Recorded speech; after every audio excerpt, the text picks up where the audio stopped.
In this video, I'll tell you what you can do if ChatGPT is not working, keeps loading, or shows an error. Don't forget to subscribe to this channel and leave a like under this video. First, check the OpenAI status page and see if the service currently has an outage or availability problem. If there is an issue on their side, you may just need to wait until it gets fixed. But if the status looks fine, the next step is clearing your browser data. Open your browser settings, go to the Clear Browsing Data section, and make sure cookies and other site data are selected.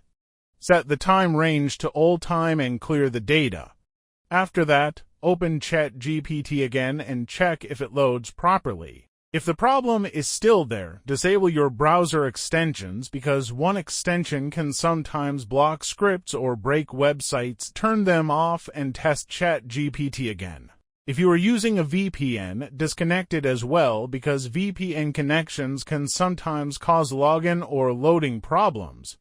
That's the full fix path I would try first. Start with the status check, then clear cookies, disable extensions, and test without VPN. In most cases, one of these steps should help you figure out whether the issue is on your browser, your connection, or the service itself. Thanks for watching. I would be very happy if you would become one of the subscribers of this channel. Check out the suggested videos and also leave a like under this video. See you soon.